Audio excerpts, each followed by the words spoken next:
Oh, okay. Well, I'll look at.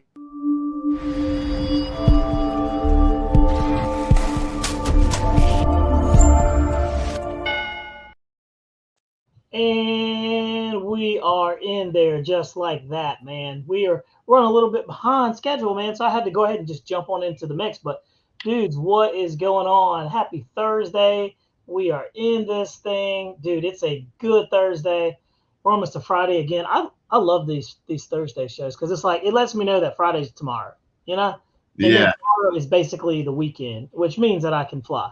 Like we finally got decent weather. We're gonna have a nice Saturday and a Oh, nice Sunday. So beautiful Saturday and Sunday. yeah, low winds. I mean, I'm gonna take advantage of it as much as possible. So, Right. guys, welcome to the show. We're glad to have you. Glad y'all could make it to another rendition of the RC Plane Reviewer podcast live Thursday. And as you guys can see, we got X Speed over there. We got RC Pilot Will, and we are in the mix, man. So we are set up, locked, and loaded for a good show. So, without further ado, dudes, what is going on? Hex Speed, what's new, man?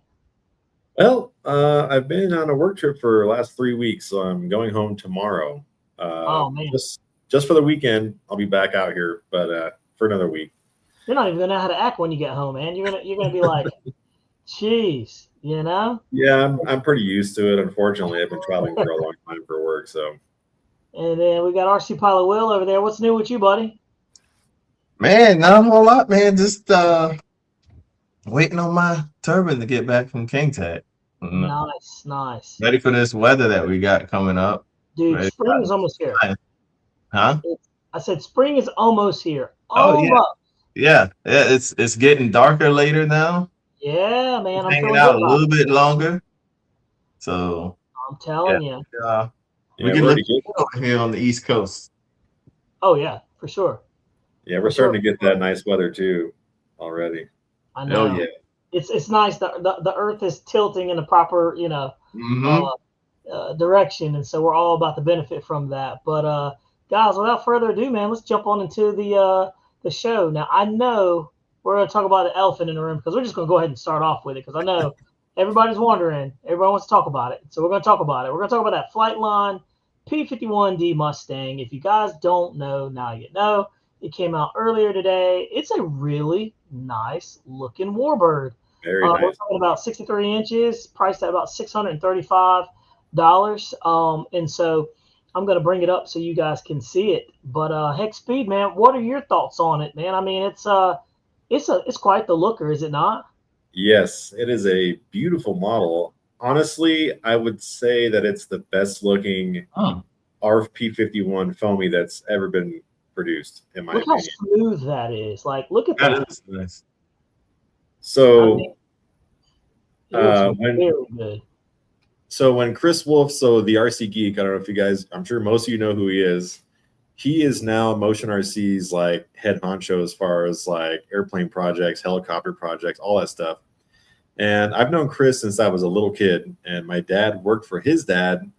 His dad owned a RC company and a hobby shop forever ago, back in the 80s and 90s. And so my dad worked for his dad, and I've known Chris for a long time. So when Chris took that job at Motion, I said, now, anytime an airplane comes out that you guys make, I'm going to give you a hard time if it's got wrong colors, if the markings look terrible, if the canopies look funny. So in fact, I was just messaging him a few days ago. I'm like, hey man, so like, you guys coming out with anything new or what? And he's like, actually, there's something new coming out very soon. You'll see it this week. Yeah. And so he sent me the link today. I was at work, but on a break, I went and saw it, and I'm like, oh man, It looks good. They nailed it. I mean, the colors, the markings, everything. It looks really nice. And I'm trying to not way too hard because of my Horizon ties, but it looks really good. The cool thing is it comes with without the gyro and one with the gyro. So yeah, that's nice. You don't have to buy it, because I wouldn't buy it with the gyro anyways. That's right. And if it saves you a couple of bucks, and then why not? Or you put your own stuff in there. I mean, with the days of AS3X, I mean, like, why? You know what I mean? So, and very nice looker. And this actually, oh yeah, it's got the droppable drop tanks too, which is super cool. Oh, those are droppable? These are I think you have to buy like a separate pylon for it or something. I don't know. I haven't read up too much on it, but look at the lights. It's got simulated machine gun lights right there. Machine gun lights. I mean, Nice. it is probably the very best rendition that I have seen of this bird. It looks really, really nice. And the price, I was looking at it, I was like, that's kind of up there, but you know what? I mean, it's you can't. Sometimes you got to pay to play. You got. I mean, if you look at it, it's comparable to like the, e-flite T-28. Yeah. Like, even though that's a little bit bigger than this has a little bit more detail than that one. There's some trade-offs, but it's in this one has more power. Same ballpark. So, I mean, that's just kind of like standard for these days. Like, stuff's just getting expensive, man. Yeah, it is. And that's what I'm saying. I'm like, it's really not that bad. And if it is that bad, then it's just not for you. You know what I mean? Like, it's just going to have to move on. It's got a if it didn't look that good, I would say it wouldn't be worth it, but it looks really good. It does. It's calling anywhere you put in a 4,000 to a 6,000 on there. It's got the EC5 connectors. It's got a 340 kV brushless outrunner, so that's good. Outrunner going to get better, longer flight time, so that's good. Sorry, go ahead. Oh no, I'll say it, and it tells you right here: 6 to 8 channels, 6 for a flight, +1 for the optional muzzle flash and thrust reversing. So that's kind of cool. Yeah, you could keep the thrust reverse. Right? Yeah, I don't ever use that.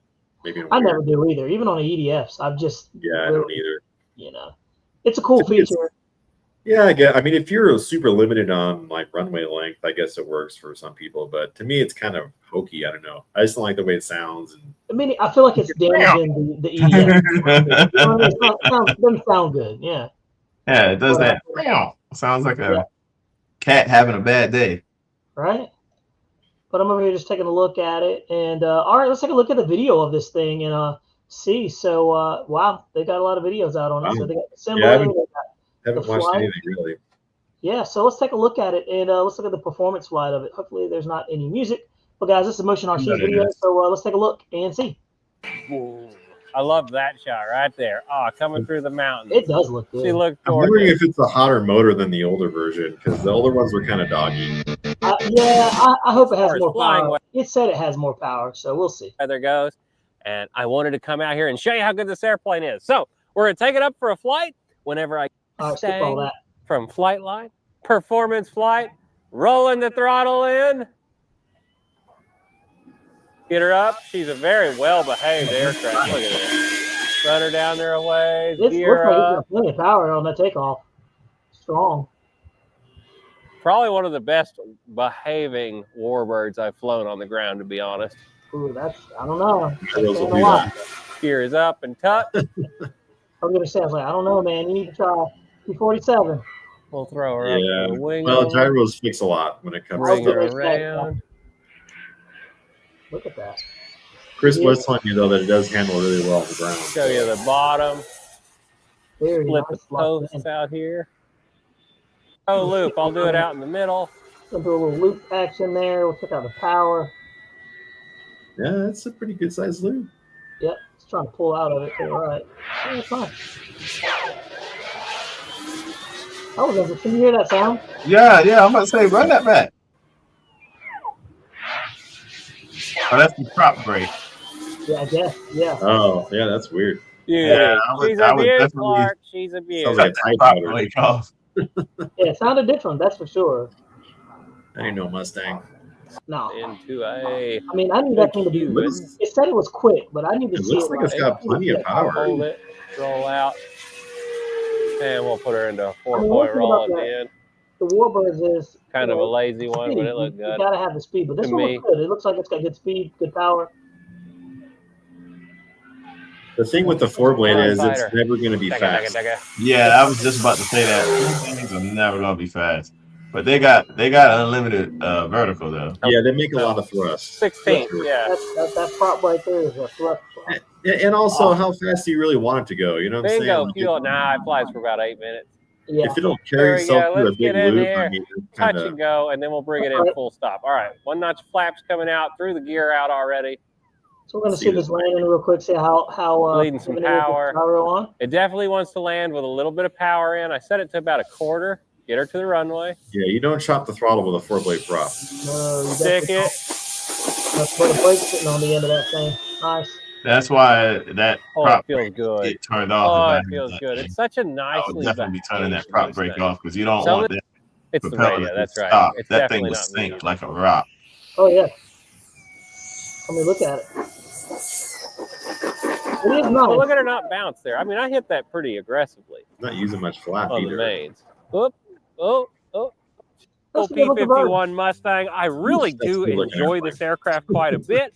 It's fun. Look at The that. wind is still a little bit cross Ugh. today, but it was a lot more down the runway than last time I flew it. It looks really nice. It Yeah. does. Let's look at that. 36% or 3.80 volts a cell. So, I mean, absolutely phenomenal flying and perfect one Cool. or no gyro at all. You can get both versions of the aircraft now. It does come with the retractable landing light. If you haven't seen the videos cool. yet, we have the light up guns Retractable on landing the light. outside of the wing Okay. panels that are Machine pretty gun there. freaking That's cool. And That's when pretty you're cool. ordering your Mustang, if you want, they do also have the electronic bomb drops Did you out. see You that? have Check that out. the electronic bomb drops. And when you're ordering your Mustang, if you want, Cool. they do also have the electronic bomb drops out here on the wings. It comes That's with pretty cool. the Extra. fuel tanks that you can drop off if you would like to do drop tanks, or if somebody wanted to in the future, you'll be able to 3D print other accessories and things I mean, to that drop is off cool, in but the you gotta walk aircraft. it on the field. They all come pre-wired for you. You just have to buy the pylons separately if you decide to use that function. They That's are cool. available here at Motion RC at the time of the release of this aircraft, though. So if you're gonna have these lights on there, then you might as well go ahead and drop in a sound module for that. Yeah, that'd be cool. That'd be and super. then be done with it. Yeah. Pretty cool, guys. Man, that was a nice little setup there. We got 49 people in the room. So I'm gonna jump to the comments. Whoa, we got 30 comments already. I was seeing what you guys are saying. Let's take a look. Mike Drum says he likes it. And let's see. Thrust reverse is probably set up. Red Wine says speed, power, all great. But will it come with rubber landing gear wheels? They look like it. I don't know. It's crazy. For the price, they probably do. Probably foam rubber. Yeah.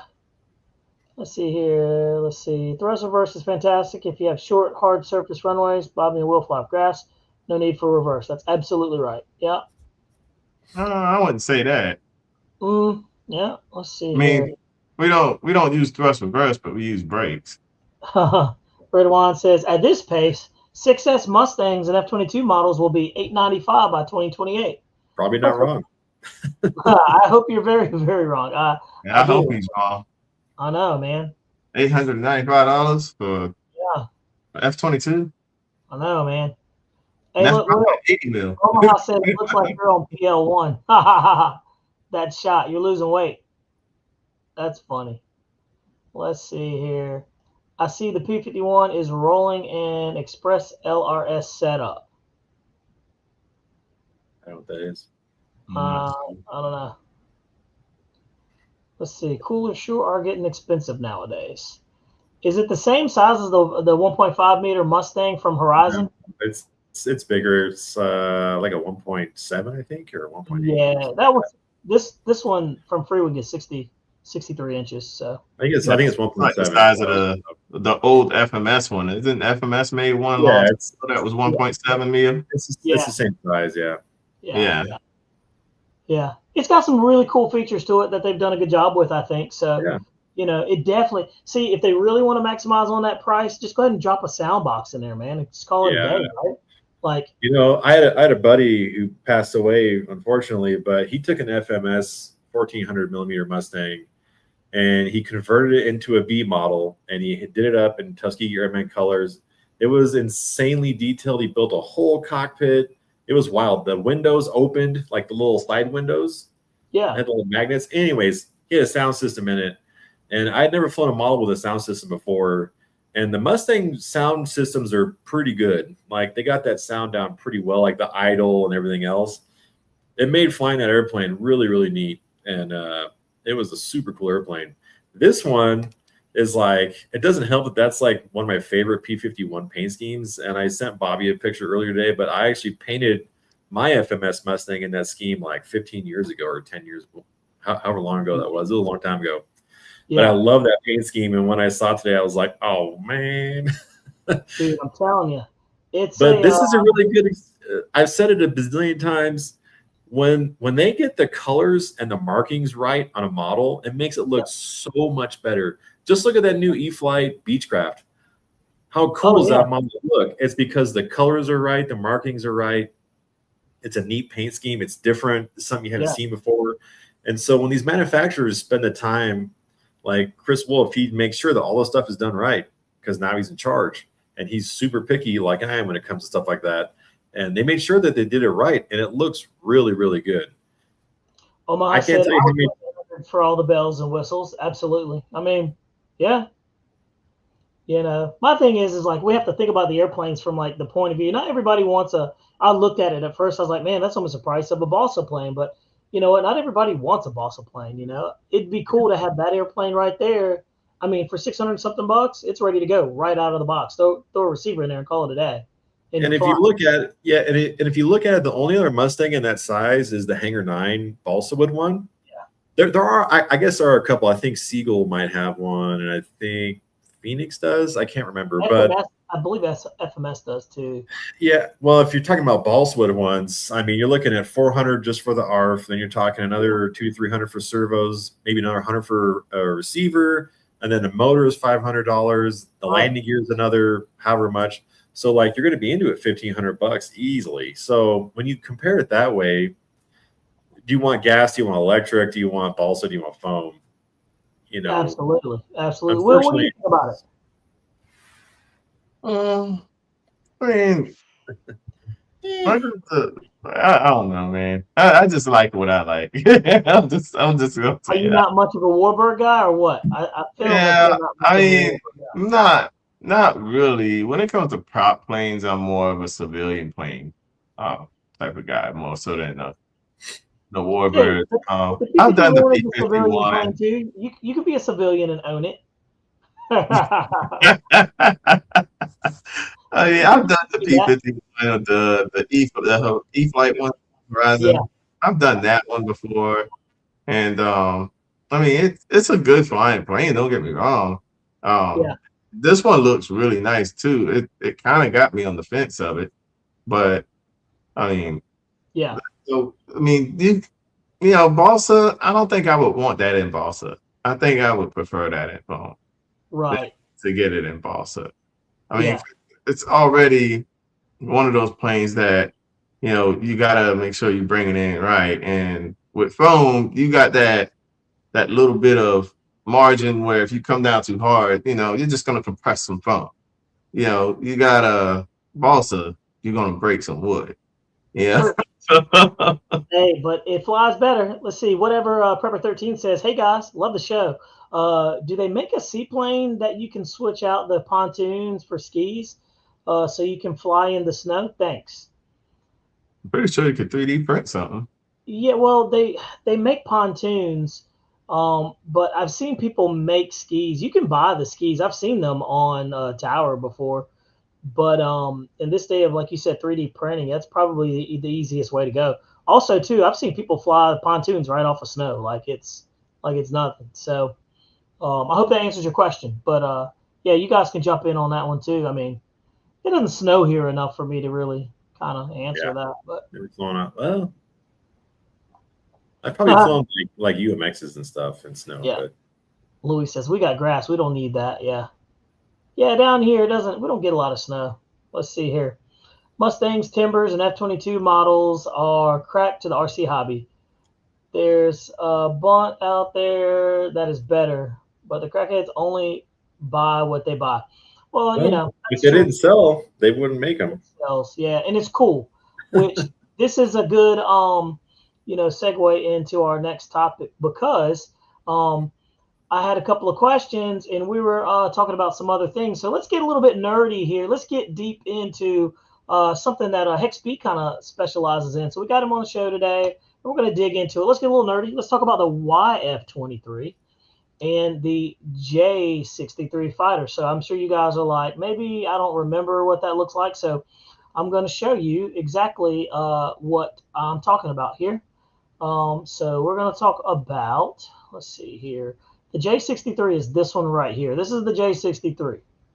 So this is the one China just released. And it's supposed to be their, what, 6th generation fighter, I guess? Yeah, it looks more like a medium bomber to me. I don't think that's It a really fighter. does. It looks, Yeah, it looks more like a bomber to me.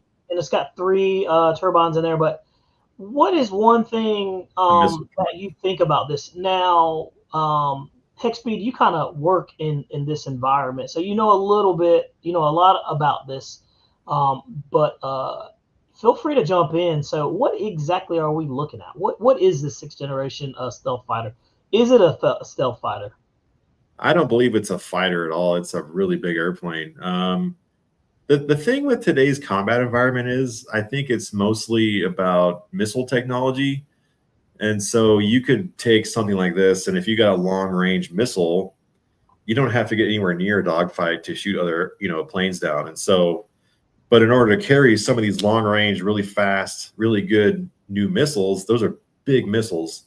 And in order to be a stealthy aircraft, you got to be able to carry them inside. So in order to be able to carry them inside, it's got to be a big enough airplane to hold enough fuel to hold all the weapons. So once you size the airplane to fit all that stuff, it turns into something really big. So this thing probably couldn't dogfight at all, but it probably could carry a number of long-range missiles.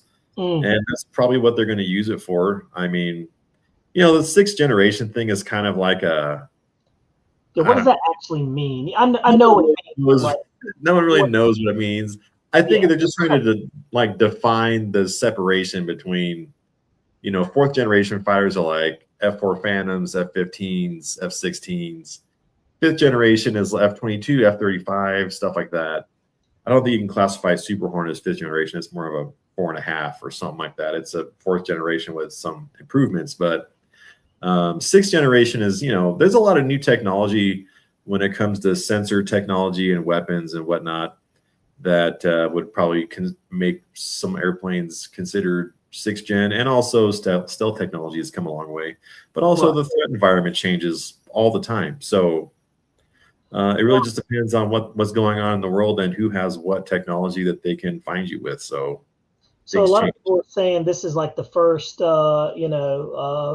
bomber fighter with 3 engines versus 1. Yeah, that looks more like it was a mistake, to be honest. It looks more like they planned on 2 engines, and then when they're like, this is going to be super underpowered, we probably need more power, let's just toss a 3rd one on it. That's kind of what it looks like to me. So what about radar signature and everything like that? Like, wouldn't that, or heat signatures, I guess, because it's not nozzles, right? It has a stealthy type exhaust. It looks like it's not just an afterburner nozzle like the Russians put in all their stuff. And I'm sure from some aspects it's not terrible LO wise, but it's definitely not an all aspect airplane like a B2 or something like that, where it's sort of stealthy from just about every angle. This is probably like sort of stealthy from the front or the side maybe, but other directions probably not so much. Don Henry says, fire and forget is basically what that is. They are there's rarely dogfights anymore. We were talking about that earlier.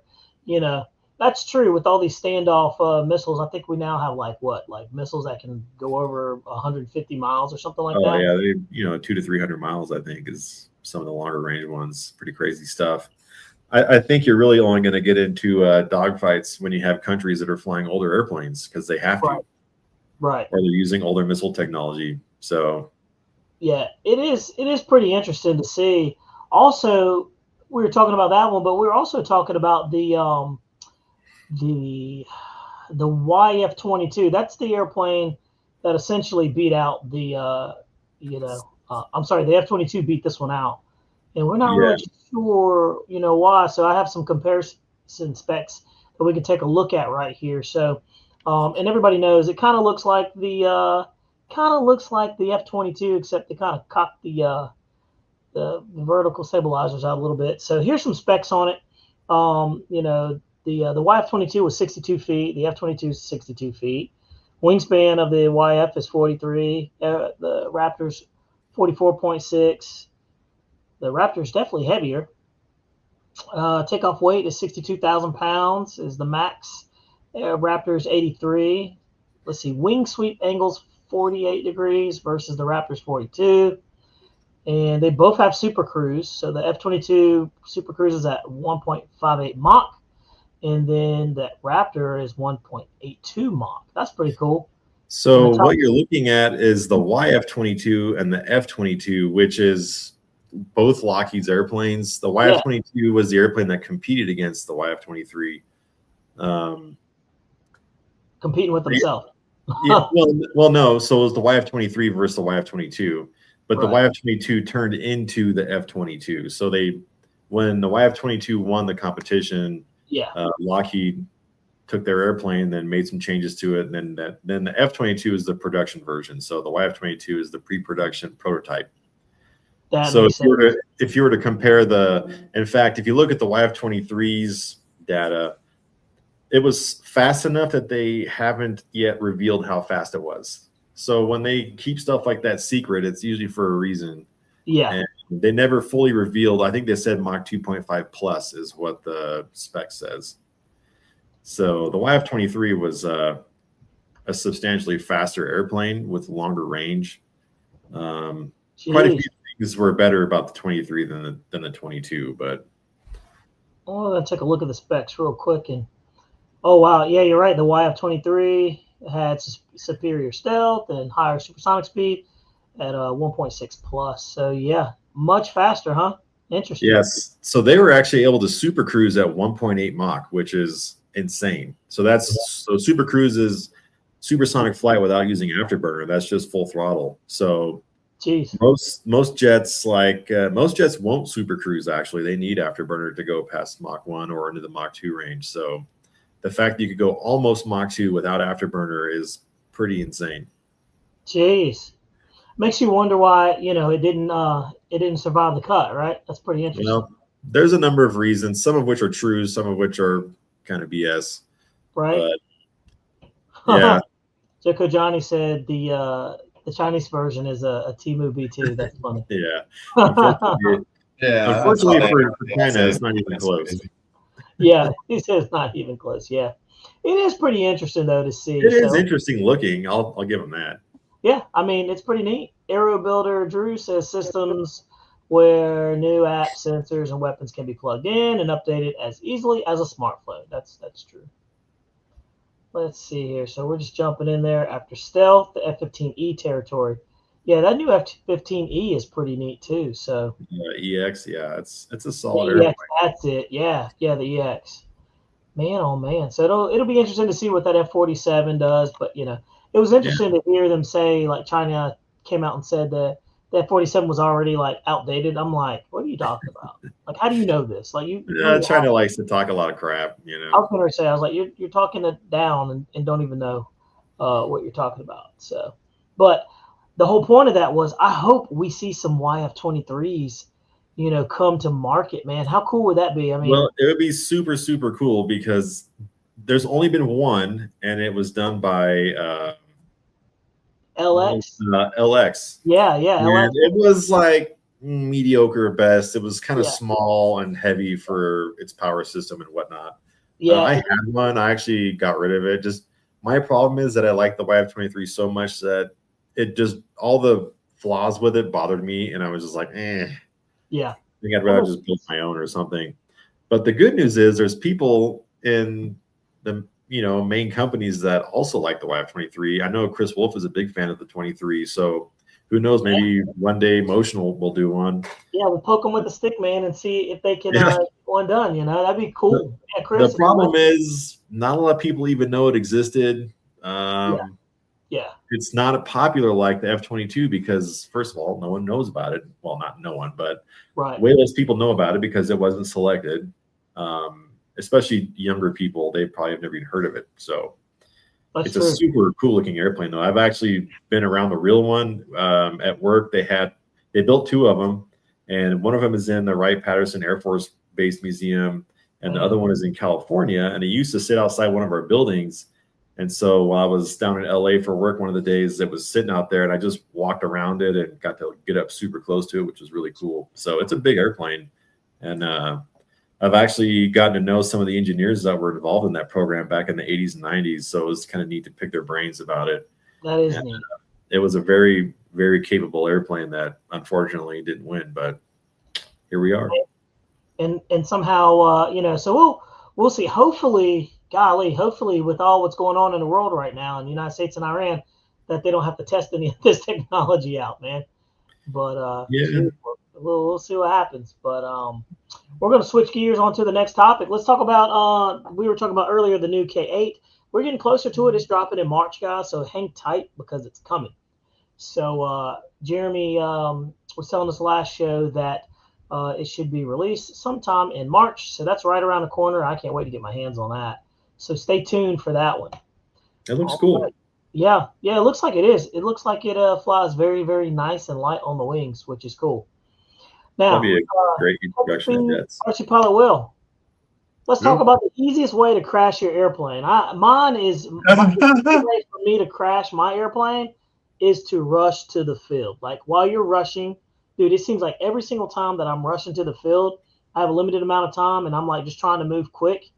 Dude, I will lose something, which will be catastrophic. So, Will, what do you think about that, man? Let's go. You're you crash a lot of airplanes. What do you think? That's a joke. Look at his face. Look at his face. Why is he gonna do like that, Will? I know, right? See how he did Man, good grief. I'm just kidding. Will, you don't crash a lot, to be honest with you. So I have my mishap. We all have our share. But anyway. But for me, distraction while setting up your plane. Oh, 100%. Yeah, that's gotten me before for sure. Yep. So how do you normally deal with that, right? Like, how do you normally, this is a question for the masses. Like, how do you deal with when you get out to the field, your buddies are out there, they're happy to see you, and they're out there talking and carrying on and stuff like that. How do you tell them politely? I know how I tell them politely, and I'm very, very forward about it. Now, most people know at the field that, don't talk to me while I'm putting airplanes together. Just not trying to be rude, but it's just because, I'll forget something. What do you guys think about that? What's your take on it? Let's go. So I had a couple of incidents with the same airplane, actually, and there's a reason why it's got 6 batteries in it, or had 6 batteries. So my T-38, which is now turbine powered, used to be electric a long time ago. And so I was running 12S, but it's got two 120, well, it had 2 120 millimeter fans in it. So I had like 3 4S packs, 3 4S 8000s per fan. So there's 6 batteries in the airplane. And you have to hook them all together separately in series and then hook them to the ESCs. So there's wires everywhere. Yeah. It's down inside the airplane, so it's not really easy to see. And I was at an event, and a friend of mine was talking to me while I was plugging everything in. And this was the first incident. I was plugging everything in, and I heard a big clack. And I was like, what was that? Well, what I didn't realize what I had done was I had essentially put in about 18 cells into series and plugged it into the ESC, thinking I had done 12S, and I had plugged an extra battery into the one set. So I just blew the crap out of the ESC on one side, and thankfully it didn't start a fire. But that was the first time. And then the second time, and this one's on video, it was crazy. The same airplane, this is a 12-foot long airplane that weighs close to 50 pounds with EDFs in it at that time. And the batteries alone were 12 pounds. There's 12S 8000 essentially per fan. So 12S 16,000. And my friend was talking to me while I was plugging everything in, and I forgot to put the Velcro straps on the batteries. Oh, and the very first thing I did was I took off, and thankfully I didn't try and do a loop because that would have been really bad. But anyways, I took off. I came downwind for the very first pass, and I went to go do a slow roll right in front of the show center at full speed. And right as I got inverted, we heard a big loud noise. And then I saw something leave the airplane, and I was like, and the airplane immediately, I rolled out of it, and it pitched up really hard because I had a separate battery for the servos. So thankfully those didn't come out. So I still had radio control. The problem is I had 12 pounds of batteries in front of the CG that were now outside of the airplane. and we launched those things like 100 yards or so. And actually, all of them but one survived, which is insane. But they just the dirt. But anyways, it's on video. So my CG shifted like 4 inches or 4.5 inches back, and I was able to sort of recover the airplane, immediately turn back for the runway, drop the gear, and it was not pretty, but I had to. It was losing energy so quickly. I had to like just go straight down to the ground and flare it the last second and landed. The craziest part of the whole thing was that it actually came to a stop right in front of me, right before it hit the fence. It was the wildest thing ever. And it's on video. So that's the crap out of me. Those CG issues like that when the battery comes loose, dude, that is a very helpless thing to experience. That's actually happened a couple of times. It happened. Same here. There's nothing you can do about it. Yeah. And it's a pretty tough one. But also, Jeremy Krotz, what's going on, man? Oh, Jeremy, he's a local dude. He says, watching someone else's plane will definitely help you crash. That's true. We saw that on the last show. We saw that last week, yeah. Omaha said, rule number 1, don't fly after work. I disagree with that. Well, it depends on what kind of work you're doing. If you're exhausted and your brain's not functioning properly, 110%. Let's see here. Jay Custer says, put in a discharge battery. Yep, Look, I think we're probably all guilty of that. I've done that. You didn't check and you thought it was charged and you take it off. Smart technology helps, but we're fortunate on the EDFs when you full throttle them, they'll sag so hard under load that you're like, whoa, Or remember, I did that with the Black Horse Viper that one time. I put the batteries in. I thought they were charge packed. Went up there, 12S system. Yeah. It took off, and I'm like, man, this thing feels like it's not putting out. And sure enough, transmitter starts hollering. I'm like, oh crap, these batteries aren't any good. I landed it, checked everything out. Sure enough, those batteries were not charged. I remember I was right beside you. I was like, what's going on?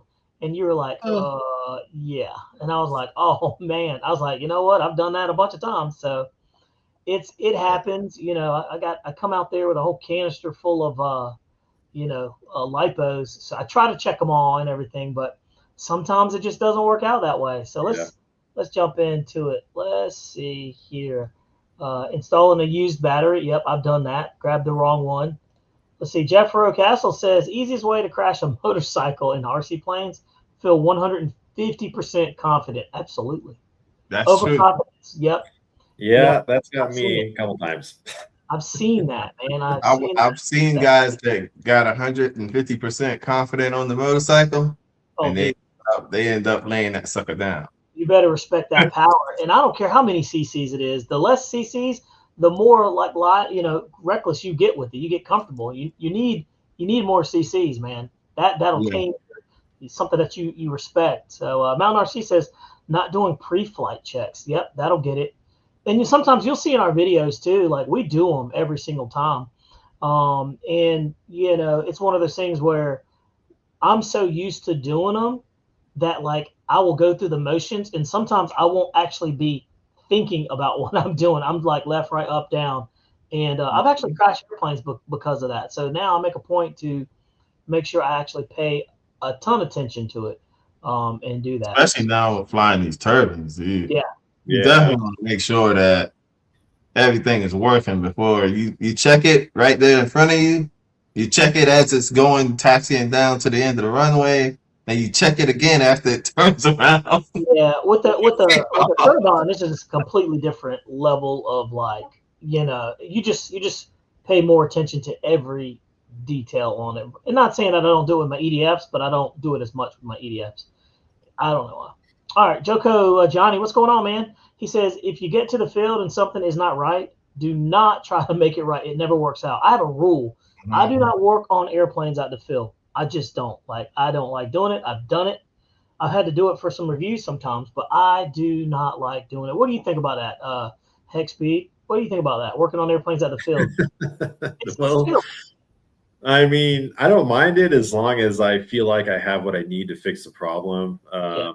I tend to, I try not to, just because I try to catch everything before I go to the field, right? But sometimes stuff pops up. In fact, just not too long ago, well, before my Bearcat crashed this last time, when it was actually flying. I was enjoying it so much. I was doing touch and goes, and I'm like, I'm going to do one more. And so while I was getting ready to taxi back out to the end of the runway, I did a quick control check, and I noticed that one of the ailerons wasn't responding like it should. And the reason was because the servo mounts had broken loose for whatever reason. Yep.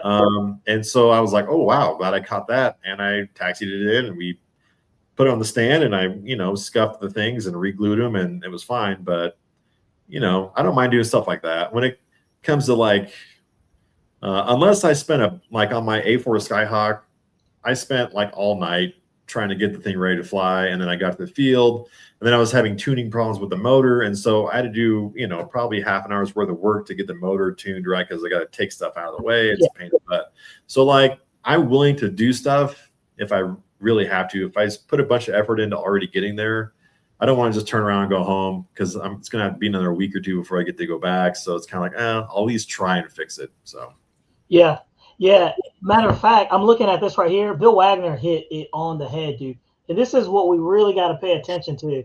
He said he's had days just not feeling right. Even though my real brain says no, just hang out. The other brain wants to prove my wrong ways. Always bad things come from that. So, like, other words, listening to your gut, man. If you get out to the field and you don't feel, I've seen Will do this. He's like, man, I just don't feel, good, man. I don't feel right.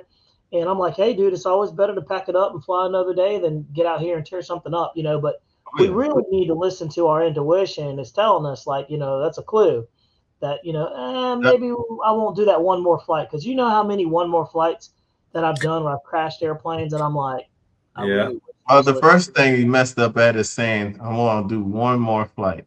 Yeah. This is my last flight. Will you say? I don't believe stuff. If I'm gonna crash it, I'm gonna crash it. But you're right.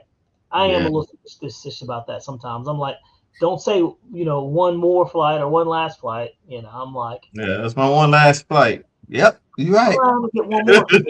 One more in there. This is something that I do. Don Henry says I have a roll of duct tape and epoxy. Hey, I keep not duct tape, but I keep packing tape in my vehicle at all times. So that works really good too.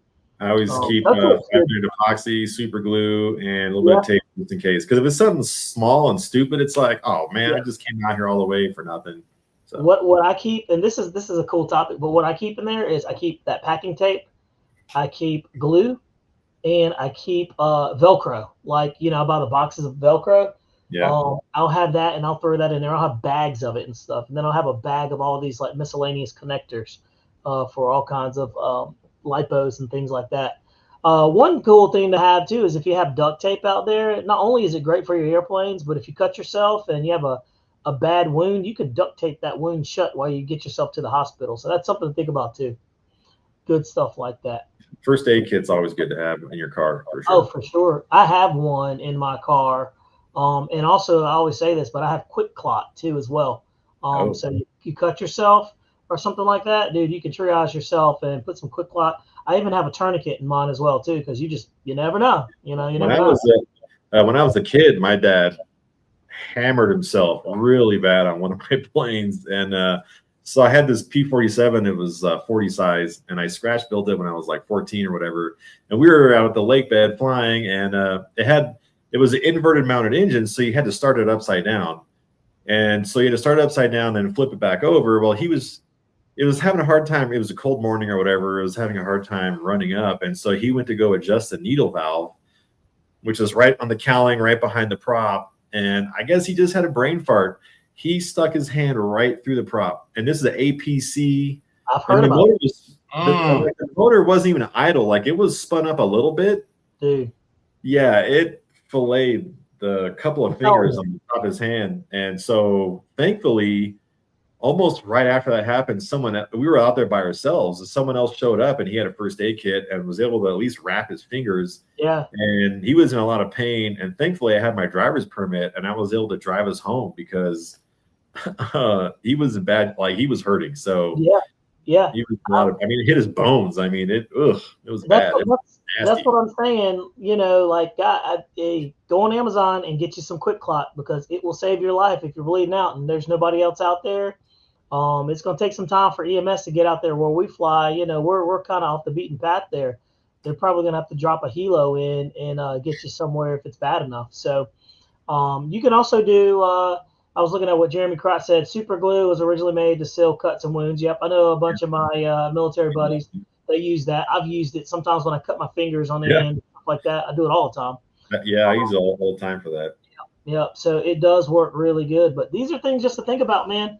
You know, you never know, and it might not be for yourself. It might be for your buddy that's out there at the field that reaches through the blades. You know. Yeah. And just not a good time. Omaha Air Defense hit it dead on the head. This is one that, like, I literally believe. I know I said I didn't believe in a bunch of that hocus pocus that Will was talking about, but I definitely believe in this. If 3 people crash at an airfield, I'll pack up. That tells me there's gremlins in the air. Yeah.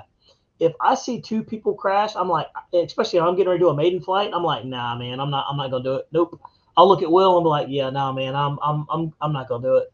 I'm gonna tell you guys this. Bobby's done this one time before, and I didn't even realize it happened. Yeah.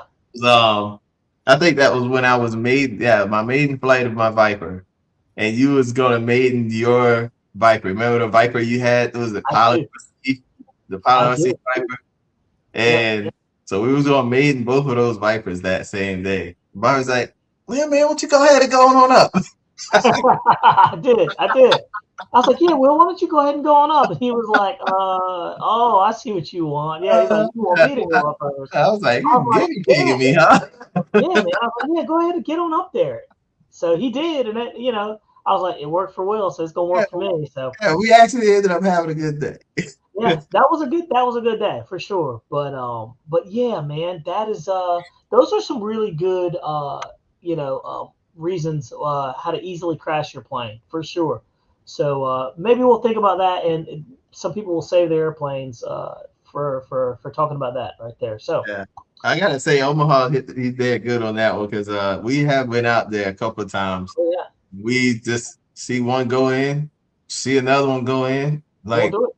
Yeah. I don't know if I want to fly today. Yeah, I know. I'm just like, you know what? Nope, I'm good. Yeah. Depends on why they crash. If it's pilot error, then it's like, well, that sucks. But if it seems like it was radio problems for multiple airplanes, that's when you're like, let's be honest here. Nobody's going to admit the pilot error. A certain type of person. Yeah, I mean, we'll do it. Especially if it's on. But you can tell. We'll admit to pilot error. Yeah. I mean, you can tell a lot of those guys aren't going to admit the pilot error. They're going to say it was either the gyro, their receiver went bad. Well, it's not human to tell the truth right off the bat. You know what I mean? Look at your kids. Did you do that? No. And you're like, they have like cookie around their mouth. They're like, did you eat that cookie? And they're like, no, I didn't eat that cookie. And you're like, I didn't see the crumbs around your mouth. Yeah, what are you talking about? So you're just like, okay, whatever. But hey, that was a good topic. So let's move on to the next one. This one was one that somebody shot me a text message. They're like, hey, man, can you talk about this? I'm getting ready to retire. So I want to know, but what are some of the RC airplane retirement communities? I have seen these. It looks like a lot of them are in Florida, but do any of you guys live in there? And which ones are highly rated? He said he's getting close.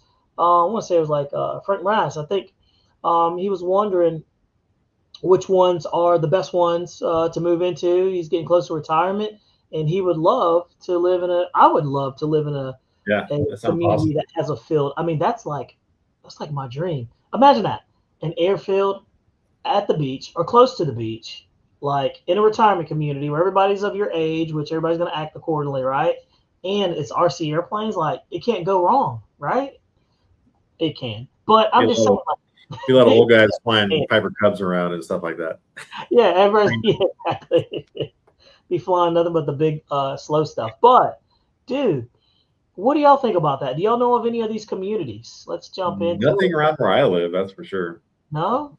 I'm going to AMA. It's in the AMA magazines. I've seen them quite a bit. So I'm going to look them up real quick, and maybe we can share some. I know that's a real big thing for full-size airplanes. There's a lot of airport communities where people just taxi their airplanes up to their houses and stuff. That's a big thing for sure.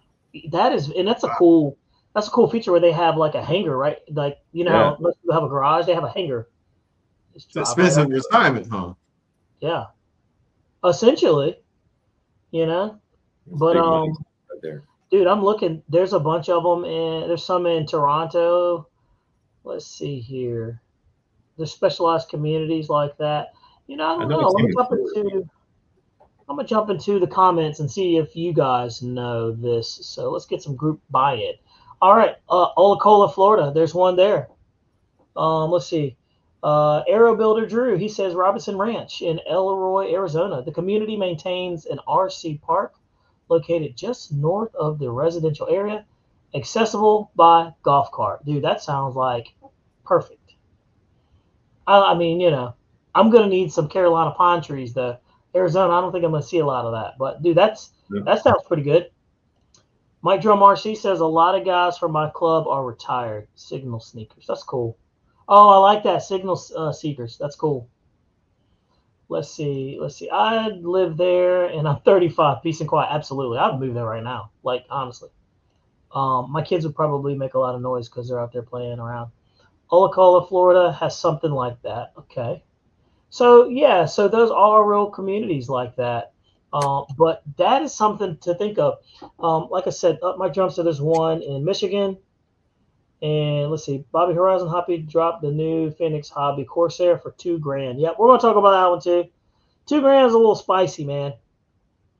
I'm retired. Dang, I need to move to one of those places. I know. Could you imagine, like, moving to one of those places? And one I saw had like a community bar. I'm like, man, that's amazing. You know, like just a cool hangout. You know, so that's one of those things. Let's take a look at this Horizon Hobby Corsair. I saw it, and you know, when they start getting real high up in price like that, I'm kind of like, eh. It kind of starts becoming obtainium, you know, unobtainium. Let's see here, but we'll take a look at it. I don't know if I've seen that yet. I can't believe they still have the Optura. They still make the Optura. Who's buying that thing? I know it's a wonderful FPV platform, but dude, who is buying that airplane? Hey, I don't see any. Look who's in the comment. Oh, Salt. Oh yeah, let's see here. Salt in the comment. Let me get this right here up. Let's look up that. And that's a gas plane, I believe. Oh yeah, here we go.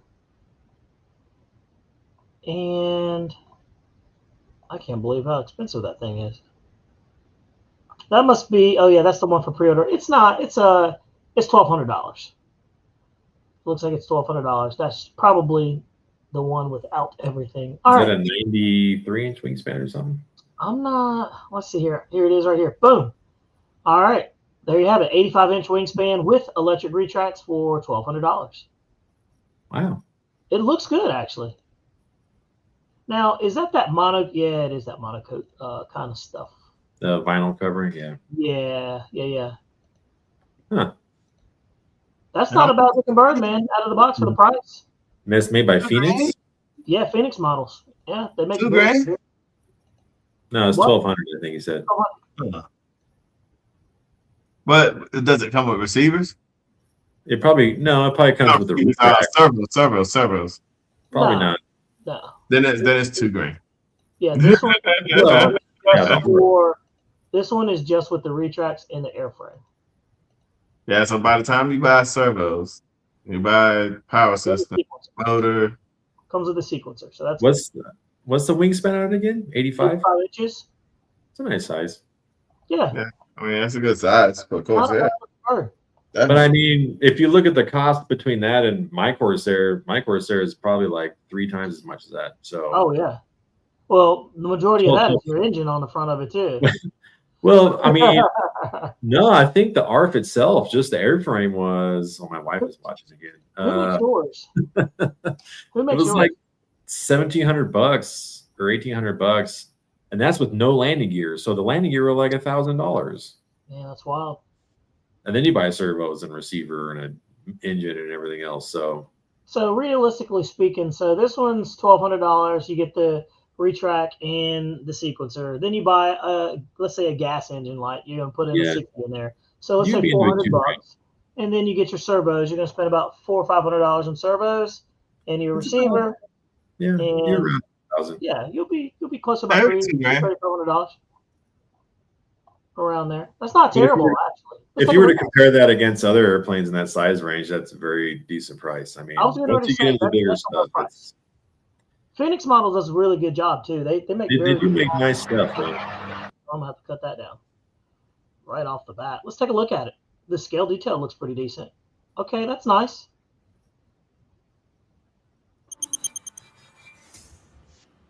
Okay, that's not music, so that's cool. So this is based off the old Black Horse Corsair that they used to have a long time ago. Is what Yeah. it looks like, and that's a fantastic flying airplane. Yeah, like this looks really nice. But it's got a Try 50 some nice cc in there. smooth. I'm sure you can put a radial in that. Oh yeah, that's what I was thinking. I was like a radial. Okay, Tail wheel.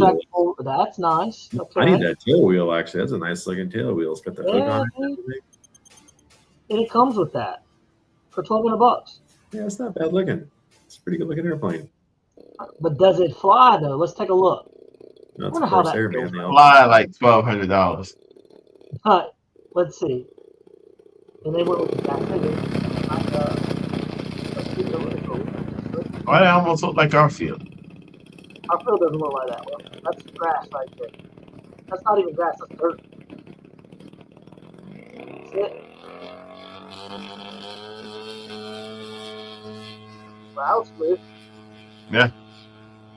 Got up very quick too. I think that even seems pretty well. I mean, when you compare something like this to like a turbine airframe in that same size range, I mean, it's like a third of the cost or a quarter of the cost. Absolutely. It's funny you say that because I looked in my garage and I was like, I have 5 turbine jets in there. I was like, do you know how many EDFs I could buy with all these? with the price of that and like really nice gas warbirds. I was like, so I'm gonna get down to like maybe 2 or 3 turbines. Very nice landing. Pull it down to the ground. Got the tail up. Puts the tail down. Very nice. Good. So there you have it. Not a bad looking bird. No, not bad. And the price isn't terrible. That wasn't a bad price. For that size with retracts, I mean, that's pretty respectable. That's funny. My air defense says, not everyone is rich like you, Speed. I'm not rich, but all right. Hey, tell him it comes at a price too. You have to be away all the time. So I'm not rich. I'm just irresponsible. there you go. I like that.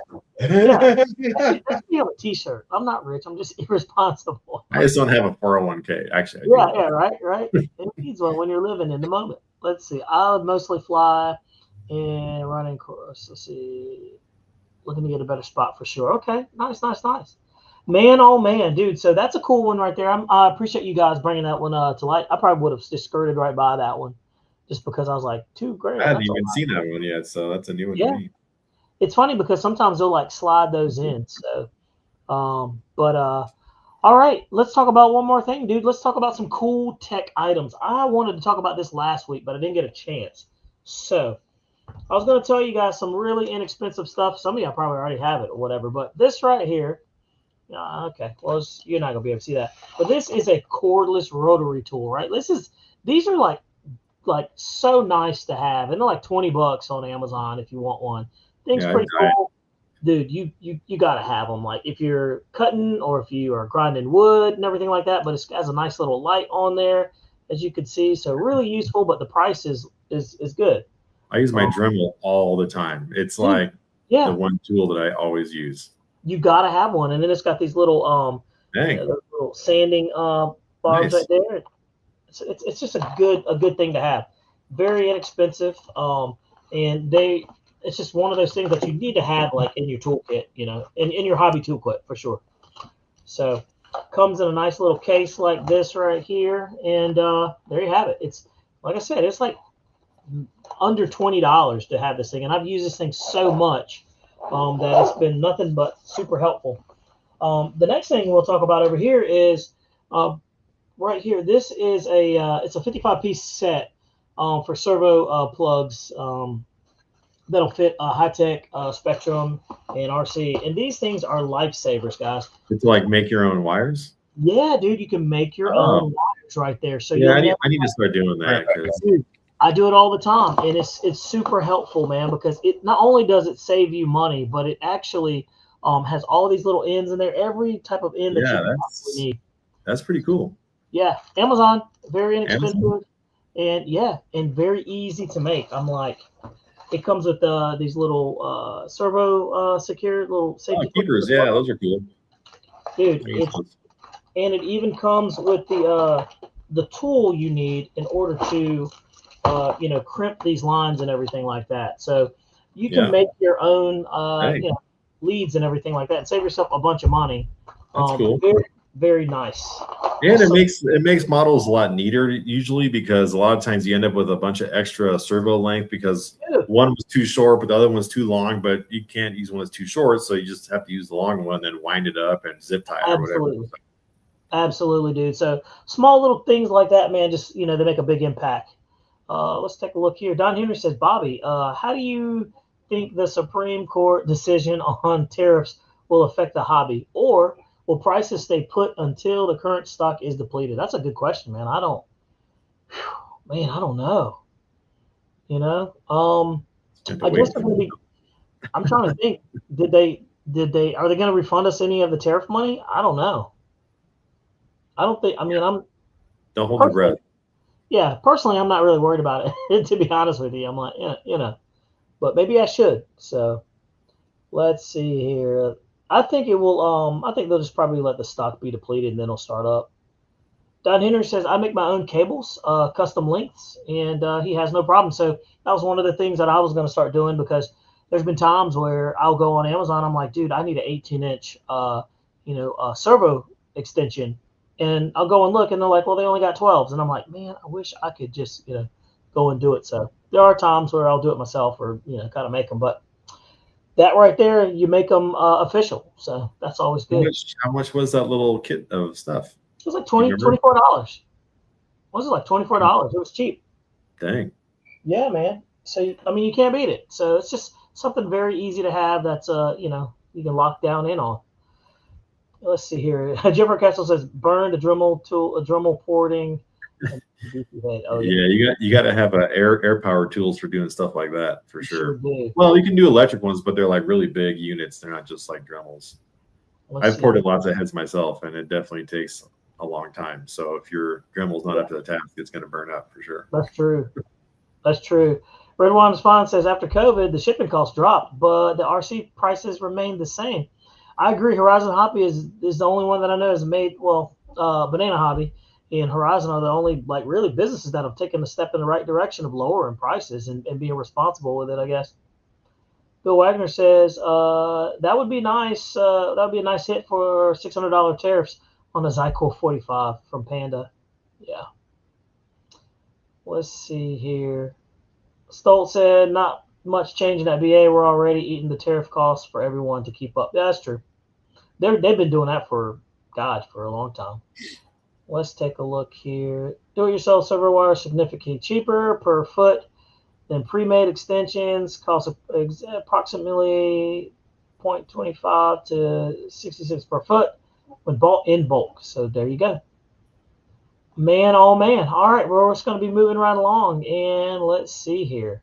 We're going to take one last question, and then we're going to slide on out of here. But first, we're going to talk about the new Durafly Tundra TPX. This actually came out. This one just dropped. Yeah, it just dropped, and I got one right here.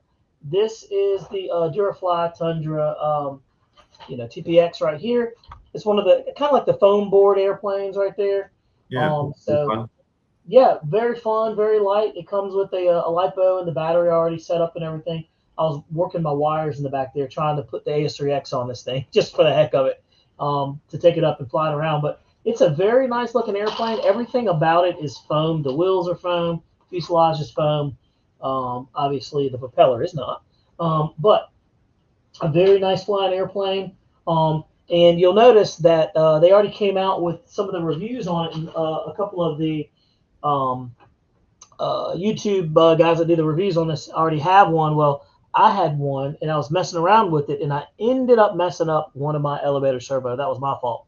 So I ended up smoking one of my servos over there trying to. I glued one back, and I was over there trying to open it up, and I actually smoked it. So I had to go back in there, drop in a new servo, and we're back in action right there. So, but yeah. So there you have it, guys. So stay tuned. We'll get a video of this one up here pretty soon, probably this weekend, Saturday or Sunday. We'll get this thing back up and see how it flies. What you got, Will? Which one? I had to. What plane you talking about? I had to dip out for a second. I had to help out with something real quick. What plane are we talking about? Tundra TPX. I was talking about that one, and we talked about a couple other ones too as well. But are you talking about the foam board one? Yeah. The TPP profile Tundra. Yeah, that'd be pretty cool. We could get that up between now and Sunday. Yeah, so we'll get it up and see what kind of fun we can have with that thing too. So I'm kind of excited because I've never owned one of these. I've never flown one of these, so this will be something completely different. Always just trying to try something a little different. Let's see here. Red One Swan says, "Oh no, not another high wing." Yeah, they're going to have another high wing. Let's see. Heck, if you know the part numbers of your cable ends, you can find kits on Amazon or some other parts online stores. That's true. Victor RC says, "Hello, what's going on?" Well, that's good. All right, man. Look, we've been going for over an hour and 5 minutes. So I think it's time for us to shut this bad boy down, man. We've covered a lot of topics. We've talked about the flight line, P-51 Mustang. Man, we've talked about the K8 that's dropping next month. We've talked about the YF-23. I was actually pretty impressed with the YF-23 and the J-36 conversation. And then we talked about some cool tech stuff that's coming up here. We talked about flying skills, crashing airplanes, do's and don'ts at the field, man. I mean, we just talked about airplane retirement communities. We still got to, cover that too, because I have questions about that. And we talked about the easiest way to crash your airplane is by rushing at the airfield. So, yeah, and some people when they're trying to talk to you, hey, leave me alone. That's right. Hey, Dan, get out. I'm just kidding. You don't do that. Don't do that. Don't do that. Completely kidding. But no, guys, certainly appreciate you guys coming in and watching the show. Hex Speed, what you got, man? We're getting ready to smoke out of here. Not much. Looking forward to getting home and probably gonna. I don't know if we're going flying this weekend or not. But we'll see. But I got some projects to work on. We've got some events coming up. I want to get some airplanes ready for, so I got to get some airplanes worked on and stuff like that. But nice. Yeah, I guess pretty much it. What about you, Will? What you got lined up, man? We're getting ready to smoke on out of here. Not a whole lot, man. Just about to be a couple of busy weeks for me coming up. So hoping I can, get out to get some flying done like I want to. I know this weekend I'm definitely flying, but just gotta see how everything pans out the next couple of weekends because I got my son's birthday coming up, got a couple of other family events coming up. A lot of stuff happens in March, so so I'm just gonna try to see what I can make happen there. On top of that, making sure I make it here to you guys, and try to get some stuff put up on my channel as well. It's been pretty dry for about a month now. You don't mean dry. You mean it's been windy and cold and wet. That's it. Yeah. Dry. Oh no, my channel's been dry, but it's been windy, cold, and wet, so I can't get anything to put on the channel. But I got some stuff coming out though. Hopefully soon. Bobby might let me fly that F-22. And oh yeah, I will, man. Look, that F-20. I gotta say, I just dropped the video yesterday too. I didn't even talk about it, but I'll talk about it real quick, guys. That F-22, and I was talking to Hex Speed about it. I'm not like a big F-22 guy. I know it sounds un-American or whatever, but dude, for me, I don't really care for how they fly. They fly a little weird for me. I don't know. But this 80 millimeter, I've flown all the small stuff. I've flown the twin 40 millimeters, 64 millimeters, 70 millimeters, the 90 millimeter, and now this 80. And I got to say, this 80 is like the best balance of all those together with speed, battery life, and with the gyro that comes with it. It is a excellent flying airplane. And the lights, the detail, I was really blown away by it. At first, I was like, great. It kind of like like the turbo tempers. I'm like, great, another F-22. Like, what? How can this one fly any better? This Oh, one that actually flies was completely. And it like I understand the Super Cruise now there at hex speed because the thing just grooves along very quickly, like at 40-50% throttle.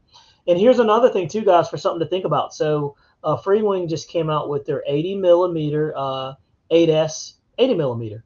So now you can supercharge your 80 millimeter EDF birds and put them on 8S and let them rip. Now this one has the 2150 kV, the F22, and it doesn't need any more than what it's got. It's already ballistic, but with an 8S, you can always throttle back.